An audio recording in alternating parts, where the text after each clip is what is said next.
ohure no chikunda konka buri kintu cyone cyo rubanoza koya banzo manya what is your aim, what is your goal, what do you want to achieve.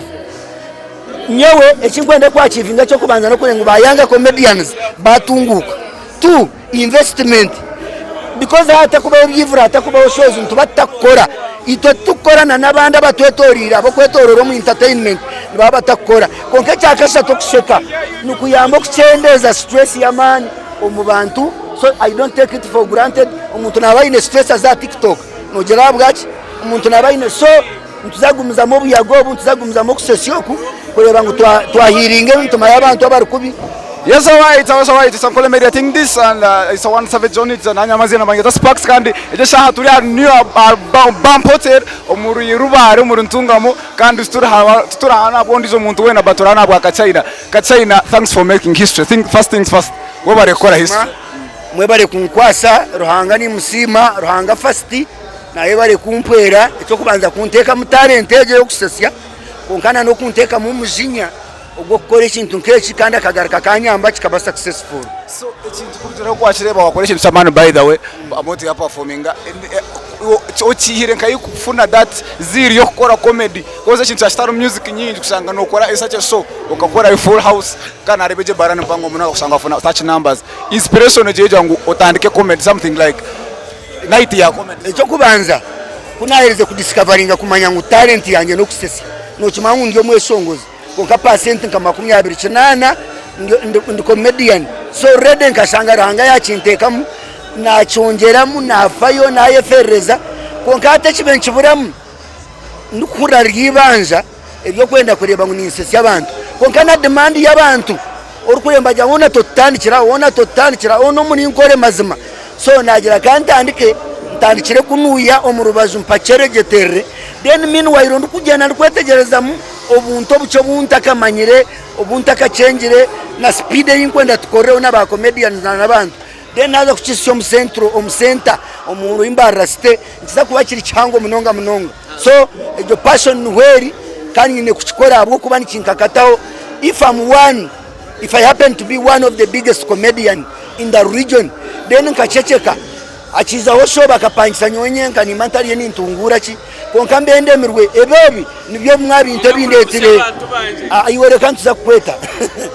nibyo mwabire ebyaretire nimpika ngasiyo bwire nkajanta radio kamenko zireki nrire iwo izo nindeba oriyo muntu ari kufayo munongo izo ko rero sacho rebe abwakiba comedian n'abamana munongo ninga celebrities abamana munongo mu Uganda batachikora media houses because no kora mu yes media kuyambe kuombeka konka no siyo bwiro sanga wotakozire cyawe ni woke Rwanda amashiza no gumaho no bureki wayongeraho so nyehireyo Obuyaga ninza kubutambuza kandi buza kwera abantu bingi munonga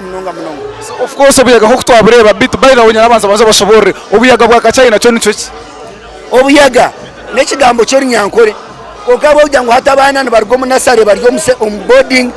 tubakibwe nebye bigambo ebigumiragumирemu omubyaro mbazire babo Obuyaga nekigambo kikumanyisa mwenu embozo ganira zitari serious munonga ziri intended kusesya abantu konka zitakwaminga zitakuretera kizibu cyono muntu iyo kumusesya orukuzana oruganira mwenu mukatera bakweto kutera Obuyaga so cyecho cyo kikumanyisa so erizo audition yo kubanza wajikora ninga sharuka opening audition wajikora mu Rubare so where should you expect next chakoma inaenda kuturakura so chakoma konka kitakagire mbara ikikuza kuba nchiba monthly hati ninza kuzo mu district ndizo atukunkurgani stamandeba naza ntungamo ninza gukora nkayi agiye district yantungamo naza rukunjiri nimbwe nekisayi cyakirge kisayi parking ero ekisayi naci basize nantaka kibasize nimbwe na gardens mpangu zo ziriho parking ninkwatagana na Noria abo kuba ba comedians baro nanye atinka wande banyona ntakusesya munongo because I'm the host nyine kureta talent yazikiza then naba bamana n'abaretera ko nangwa abantu akasente kawe so tuza kubwetoroza kandi buza kuba Obuyaga bw'amana munonga nubuza kwera hatu no rebo rya oriyo wa media ababoda bakora webara yakora abamarwa bakora transportation bakora bebyo kurya bakora so it is not benefiting Kachaina alone and two na sente kuzira bwatandike kuruga mu sente because ngoko kukimanya cyo kure company ka MTN neize shanga onke kizimbe cyawe kugira nguyoke kuhere kusigire werangi bushi iworeba yata musente zayo gireba nke yakora rose kumbe eriyo ne marketing so ati nchiriya ninteka musente zanje but which I think with time ninzaganyirwa mukonka ntungamo abantu barubare banyere ko bagize ubwamana munonga na media mumpushingire shege beriyo bwire buce konka mumpushingire umunonga kurengo yabasa kuba successful. I was coming to that. Umuntu for the first time kusanga umuntu natera this is a ejene bara ya ground kujangu na hands munonga tambaro mutawuni kusanga no gitera full house no hereza abahabuzi umuntu uriyo ko maybe events organizer ninga se abantu akano bakora show zona aba no muhereza abahabuzi cyo umuntu kuba nanda kutegeka sache so kujangu ibe successful nga yawo icyo kubanza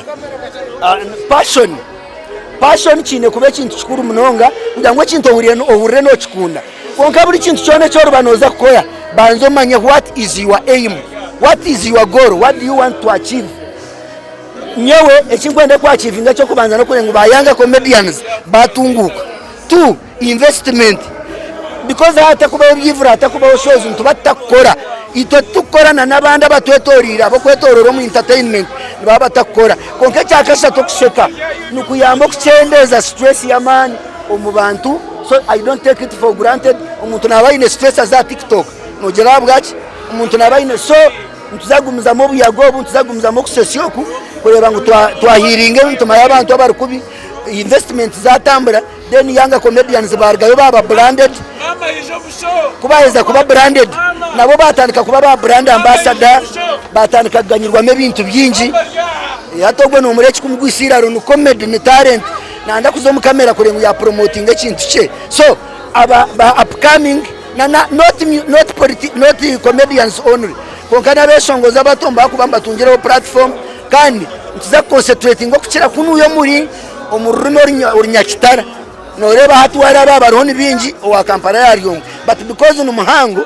na leta ro mu sente zawayo konka sente baba mutegerize na nababasiya nabo bakoraki baganyirwamo so nico kitiriyo tugenderere ecyabaherizo bano tekateka ngo it leaves you the most influential Western Ugandan personality because ntumanye you are the person niwe rukusenga yo with no doubt niwe rukusenga endorsements niwe rukusenga yo naka brands on board. Does this leave you na nature is ever chwakola, do you think does this leave you as the most influential figure in Western Uganda? Yes of course kuba kubamba tola nobwo kura ngo nanka yatwara award umweshongoze nanka yatwara award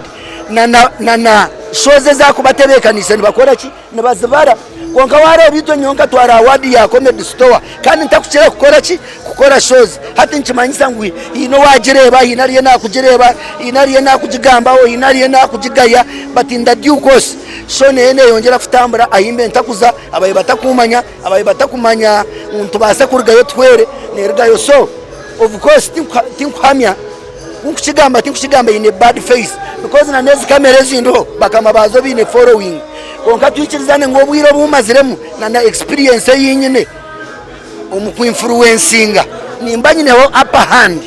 konka ejo upper hand nabantina aba mukankwata negwa nabakwatizaga nekora ki negwa so obabuzo mumperezo ndizo muntu na wagira kantu ayiwahikaho kace utateka ngo yetireyo hati egesaha inabampa stingire abunta kumanya konka batire mu data yabo. I appreciate them konka tinkubakora ki coming to that still ebigambo byawe byamera abantu abakwaza so abantu barubara bataninga abantu nyenda kusima aba bloggers bito muri NKORE Ntandikire ari kansala amon president wa aba bloggers ntekeho mu Kiga TV ntekeho Ankole Media ntekeho na nabakozi babo nkimwe ba Sparks mwena ba Biazini na nkogu arogo mwana Shifa serebu wambara Shifa niwe Atandikire na WhatsApp group eje y'Obuyaga niwe nagambira katandika nabantu kamunana na nabandi bona bafayo na nabantungamo na ready eje ya Thanda enkwatire umunonga na jaka sente kache so na buri omwe afireyo na nabayemba tusabira to make it a success. Thank you so much. Ninsima abantu barubare ndukwendera nkakadogo rubare nsima Chosha rubare nsima Dr. Karhanga nsima Cartus Financial Services amwena mnywani wanje Arab Financial Services nabashira hardware nabandi ababase kuba nibankwatira gambire konka time zo muntu najya Kachaina nkamuhera nkozere cyanjye tiyampwero ubundi ntakora ki ntakimanya ningo sangana bwatangiye kupostinga kikampikire hato sanga ariyo ko nakukuruma ati Kachaina takozere ki tampwerire please nyondi approach bese muyanje roho wanje numanywa studio njigwire ko leta kachimanyirejo na ene kuyamba mukutungura studio by the way had the other time you told us about the studio but kat munonga Obuyaga toratusobora nyine studio iba kweta Kachaina records Kachaina sango erikateto wanje omuka konka target yanje etauneri stereo ne twirira hiyo awontuza kufurukaho so turiyo setting our business nzozirize guma with time ombwire kachoba mwaka ubachi so no tugitire Kachaina records kweraho abesongozi kweraho ba comedians konka nanye kumperaho is my job ntakwetorora munonga creativity kachendera konka ati nateka kantu ningambira producers rayi wanje ateka konka nabesongozi bize akasente kache tubase kubantu bakora so Obuyaga Kachaina thanks for being a good host wabare kuhosting aje turi abajenyi bawe rizo bakando kusana kuno munna bandi sparks you when you see us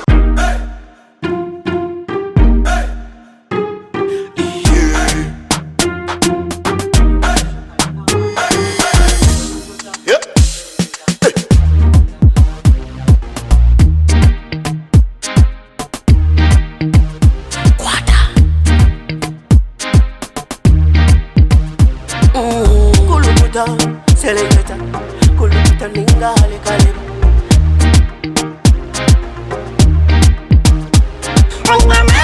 Nina mani, noza kuchiriza ngo nina mani. Nina mani, noza kukakasa ngo nina mani.